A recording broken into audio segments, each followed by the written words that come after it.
एक घने और बड़े जंगल के पास मौजूद एक गांव में रंगैया नामक एक आदमी रहता था। उसका घर उसी जंगल के पास में था।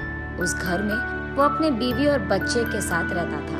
रंगैया उसी जंगल में पेड़ों को काटकर उन लकड़ियों को बाजार में बेचकर कमाए हुए पैसों से उसका जीवन चलाता था। ऐसे ही एक दिन लकड़ी काटकर उसको बेचकर आए हुए पैसों को घर ले आता है रंगैया।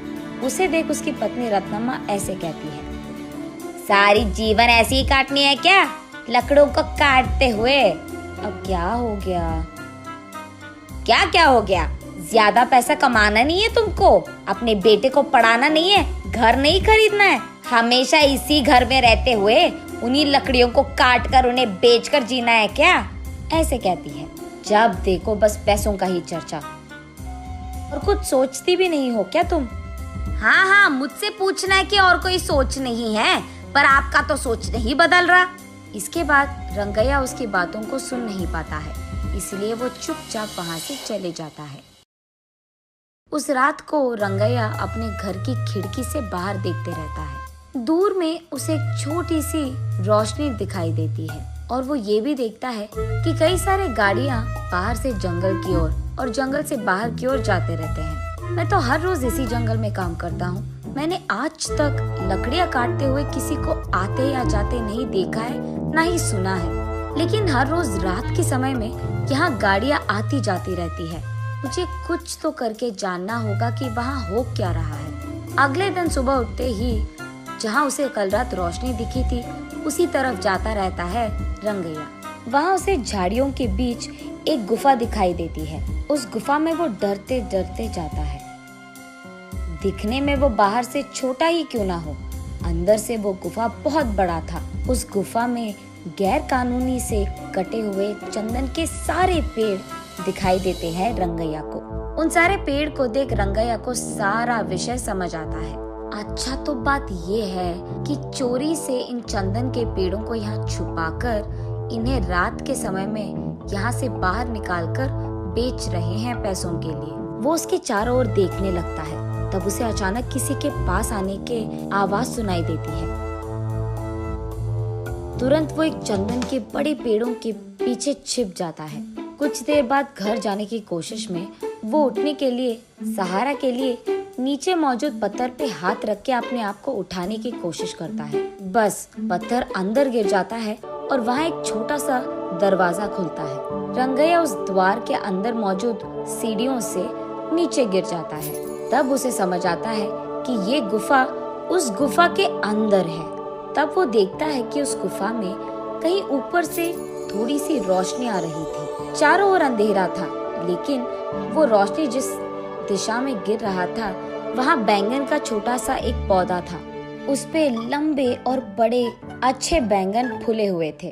तब रंगैया सोचता है कि शायद बारिश या हवा के कारण बैंगन का बीज यहाँ गिर गया होता, इसीलिए यहाँ पे बैंगन का पौधा मौजूद है। चलो कोई नहीं, बैंगन तो बहुत अच्छे दिख रहे हैं, आज अगर इन्हें घर ले जाऊंगा तो आज का खाना तो हो जाएगा। ये फैसला करके वो उस पौधे से एक बैंगन को तोड़ता है। बस रंगैया के हाथ में जैसे ही वो बैंगन आता है, वो सोने का बैंगन बन जाता है। रंगैया आश्चर्यचकित होकर दंग रह जाता है। वो उस सोने के बैंगन को अपने हाथों में लेकर उसे जांचने की कोशिश करता है और तुरंत वो सोचता है कि उसी पौधे से एक और बैंगन ले ले, लेकिन उससे पहले ही उस पौधे पे मौजूद सारे बैंगन गायब हो जाते हैं। रंगैया बहुत निराश होता है।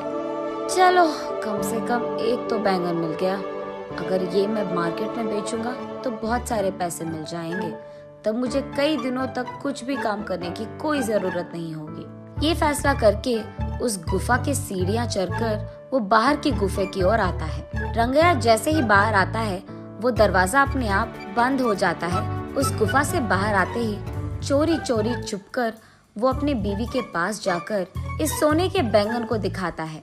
उस सोने के बैंगन को देख रत्नम्मा तुरंत बेहोश होकर नीचे गिर जाती है। कुछ देर बाद होश आता है। तब रत्नम्मा, बाप रे, सोने का बैंगन कहाँ से लेकर आए आप? ये कहाँ मिला आपको? उससे तुम्हारा क्या मतलब? हमेशा पैसों के पीछे पड़ी रहती है ना। ये लो, ये सोने का बैंगन लो और इससे जो करना है तुम कर लो। अरे पहले आप ये तो बताओ कि ये आप लाए कहाँ से? कहीं आपने कुछ चोरी वोरी तो नहीं किया ना? ऐसे रत्तम्मा एक के बाद एक उसे प्रश्न पूछते ही गई और कोई चारा ना होने के कारण रंगैया जो कुछ भी हुआ रत्तम्मा को बताता है। तो फिर आपको वही रहना था ना, कुछ देर बाद अगर और बैंगन आ गए तो उसको भी लेकर आते। आपकी जल्दबाजी से ना मैं तो मर रही हूँ। चलो जो हो गया सो हो गया, इस बैंगन से हम बहुत सारे दिन ना कोई भी काम करे बिना आराम से रह सकते हैं। गधे को अगर सोने का सिंहासन पे बैठाया गया ना, उसकी बुद्धि तो गधे की ही रहेगी ना। हाँ, अब क्या हो गया? इसका मतलब क्या है? इसी घर में रहते हुए चैन की जिंदगी नहीं चाहिए मुझे। आप 2-3 और सोने के बैंगन लेके आए, तब हम बड़े घर में आराम कर पाएंगे। देख, हमें नहीं पता कि उस पौधे पे वापस सोने के बैंगन आएंगे कि नहीं, और इतना ही नहीं, उस गुफा में जाना बहुत बहुत मुश्किल है और घातक भी। वहाँ चंदन के पेड़ छुपे हैं रत्ना। अगर मैं पकड़ा गया ना, मेरा लाश तक नहीं मिलेगा तुझे। अब इस सब की क्या जरूरत है, जितना है उतने में खुश रहेंगे, कहता है रंगैया। तुम मर्द हो भी? वहाँ के चंदन के पेड़ों के बारे में जाकर पुलिस को बता दो। वहाँ के चोरों को वो खुद लेकर जाएंगे और चंदन पेड़ भी खाली कर देंगे। तब गुफा पूरा खाली हो जाएगा। यहाँ तुम्हारे अलावा किसी को भी नहीं पता कि उस गुफा में एक और गुफा छुपा है। इसीलिए जब चाहो तब तुम उस गुफा में आ सकते हो और जा सकते हो। वैसे ही अगर उस बैंगन के पौधे पे और बैंगन उग गए तो उसको भी लेकर आ सकते हो आप। इसको ये सोच आया पर मुझे तो नहीं आया, पता नहीं क्यों। ऐसे रंगैया अपने मन में सोचता है। ठीक है, वो सब मैं देख लूंगा। तुम फिलहाल इस सोने के बैंगन को बाजार लेकर इसे बेचकर पैसे लेकर घर आओ। ये कहकर रंगैया उसके घर से सीधा पुलिस स्टेशन जाता है और गुफा में हो रही गैर कानूनी व्यापार के बारे में उनको बताता है। पुलिस वहाँ आकर सबको गिरफ्तार करते हैं और चंदन के पेड़ों को भी वहाँ से खाली कर देते हैं। अब इस कारण गुफा में डरते हुए जाने की कोई जरूरत नहीं थी रंगैया को।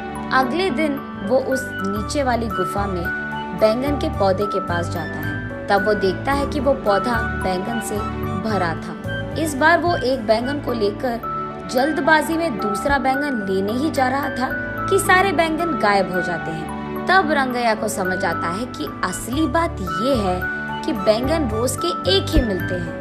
ऐसे वो उस दिन के लिए एक सोने का बैंगन लेके घर चले जाता है। तब रत्तम्मा उन सोने के बैंगन को बेचकर आए हुए पैसों से एक बड़ा बंगला खरीदती है। तब से जब भी रंगैया को पैसों की जरूरत थी, वो उस गुफा में जाकर बैंगन लेकर उसे बेचकर आए हुए पैसों से खुशी से रहता था। जल्द ही रंगैया और रत्तम्मा उस गांव के ही जमींदार बन जाते हैं और खुशी से जीते हैं।